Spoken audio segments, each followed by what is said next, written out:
Are you or someone you know looking to buy or sell a home? When you use a HomeGain Realtor to buy or sell a home, you can get $150. Visit homegain.com and click on the Promo 150 banner at the top of the page to get started. Compare HomeGain Realtors and choose your favorite. Complete your home purchase or sale transaction with a HomeGain Realtor, and HomeGain will pay you $150. Get started today by going to homegain.com. Welcome back, everyone, to Real Estate 360 Live. I'm your host, Ryan Sloper, joined by my guest, Louis Cammarosano, the general manager of HomeGain. Quick reminder, Real Estate 360 Live is designed to build the Washington, D.C. Metro's housing and credit markets one house at a time. If you ever have any questions, whether it's regarding getting your credit fixed, I know a lot of people have questions about, I'm trying to buy my first home, but I feel like my credit scores are too low and I'm not sure where to turn. I have a great credit company that I deal with exclusively that, you don't even pay a dime unless they're successful getting your credit fixed, permanently, items permanently deleted and removed from your credit report. A lot of success comes, taking people from 550 credit scores to 700. And obviously, the stuff isn't necessarily guaranteed. It depends on what type of item it is. But, his success ratio is somewhere around 80% of getting all different types of items deleted from your credit report. That could be the difference between you owning a home or having to stay renting for the next 5 to 10 years. Ultimately, it starts with having some sort of plan, and you're in a plan for, okay, well, what am I going to do for the next 5 to 10 years? Am I going to continue to rent for the next 5 to 10 years, or do I want to put myself on a path to be able to purchase a home? And Louis, I know a lot of people are probably right now looking at rental prices, especially in the DC metro area, and saying, okay, in the DC metro area, rental prices have been going up about 7 to 8% year over year.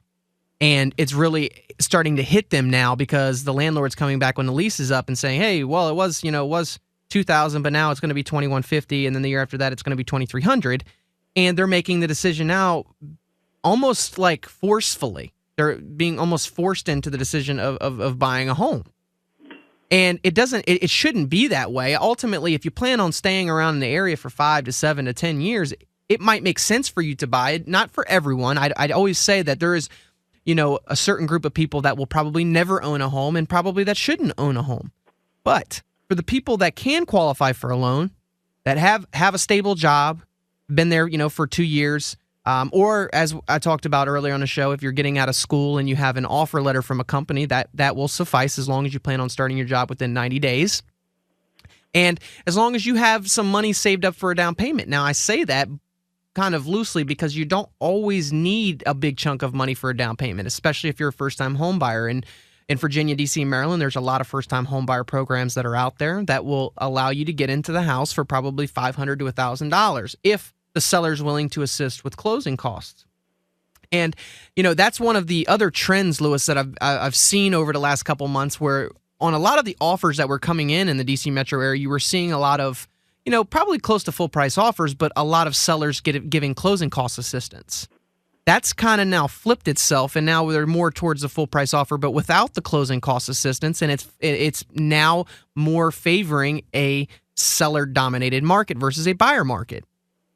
Which, it's kind of interesting because then it's really got to bring out the true buyers that actually have enough money saved up for that down payment plus the closing costs, which hadn't been the case in previous months.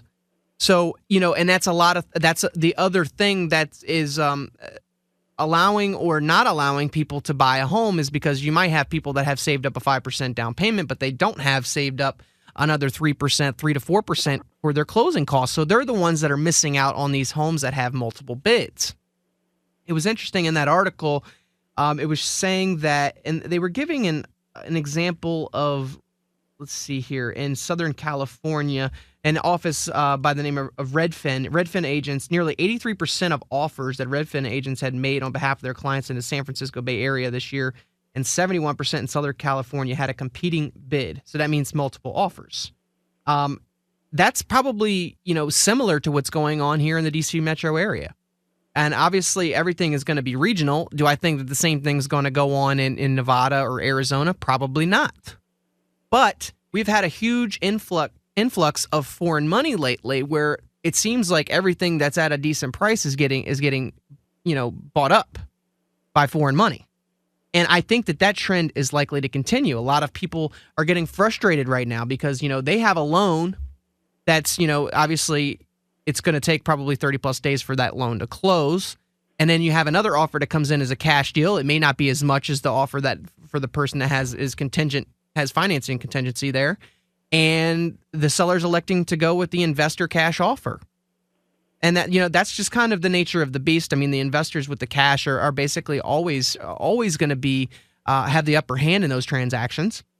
The best advice that I can give is just, you need to make sure that that you're making a solid offer, and based upon how much you really like the home, want to live in the home, want your kids to be in that neighborhood because of the school systems, whatever it may be. But if you know that the competition's there, then you have to be making sure that you're making an offer that's good enough to be able to buy that home. Meaning that make a full price offer, maybe not asking for any closing costs. And this is different from what we were just saying probably 3 to 6 months ago. Louis, I'd say it's quick how things kind of change. And I think that the low interest rate environment with rising rental prices has caused this to happen. What are you seeing out in the California area? Well, I just see in San Francisco, in our area, the prices have gone down a bit, but there are not multiple offers. And you're talking about prices that are on average $900,000. Yep. And actually a home for a family of four is going to cost more than that. So you're looking at homes that basically have a selling price of $1.2 to $1.7 million. Yep. So those are really just sitting on the market. There's not a tremendous amount of activity here, but there's also not a tremendous amount of foreclosures either. Which is very similar to the D.C. metro area as well. Yeah, and you don't have that low cost. When I say low cost, where you are in the $200,000 to $400,000 range, where those homes go right away. We just don't have homes at that price at all.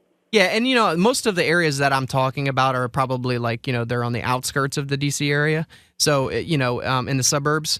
But those are in the 300 to 400. As you move closer in, I mean, they'll get up into the $1 million plus range. So those outside, it's the same here. When you travel 30, 40 miles outside of San Francisco, you do have high foreclosures, and you do have homes at bargain basement prices. Same with Los Angeles as well. Yeah. Yeah, and it'll be interesting to see because there's a lot of analysts out there that are saying that Fannie Mae and Freddie Mac, they're still holding back on a lot of inventory that they have. I don't really think that it's a lot of inventory in these areas as far as San Francisco and DC metro area. I just don't see that. I think that the bulk of it is in the Floridas, the Arizonas, the Nevadas, those areas that they're holding back these properties because they're hoping that property values will prop themselves up a little bit and they can not lose as much money as they originally thought they were going to. That's probably, the bulk of why these banks, obviously there was the big lawsuit and they were waiting to see how the court was going to rule on that. But ultimately, I mean, this is a numbers game, and the banks, including Fannie Mae and Freddie Mac, are also, they're looking at their bottom line. And a lot of the banks are actually starting to get smart, and instead of just, foreclosing, they're actually going in and fixing up these properties so that they can sell them for more of a retail value instead of having to sell them at a tremendous discount. Right, but if you can get your house at a price which is comparable to rent, and with the benefit of the tax advantages lower, even if that home is going to go down in value, you're still going to be ahead because over the next 5, 10, 15 years, you're locking in that 30-year rate mortgage, and your cost of shelter is going to be lower on a monthly basis 3 or 4 years from now, even if the home price declines in value. And eventually, as rents rise, home prices will rise with them. But you might have a short-term blip in housing prices, meaning that home prices could go down for the next year or two. But the more inflation you have, the more then the house price will start to go up with inflation as well. But your mortgage payment will remain the same. That's really where the benefit is, not looking at it as an investment to sell it, but locking in your cost of shelter so that it becomes a smaller percentage of your monthly budget 3 or 4 years from now. Yeah, and I mean, I think that's just the critical point is that, locking in your long-term shelter cost is critically important, especially when you can lock in your gas prices, or, you would do it. But yeah, I mean, if somebody told me that I could prepay for gas at $2, I'd be all over it.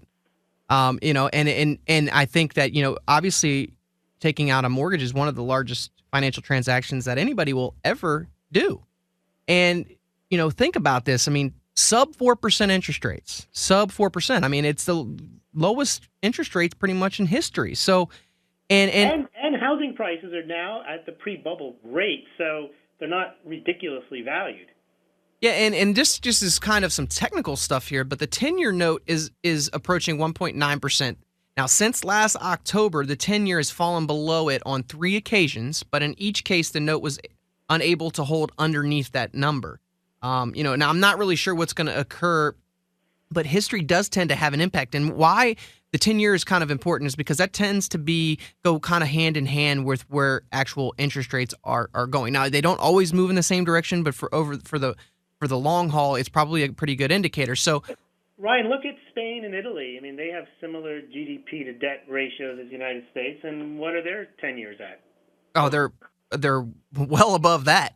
Yeah, they're close to 6%. Yeah, and we're headed towards 7. So, I mean, and they also have the potential of a backstop from the European Central Bank, which means that those rates will be even higher.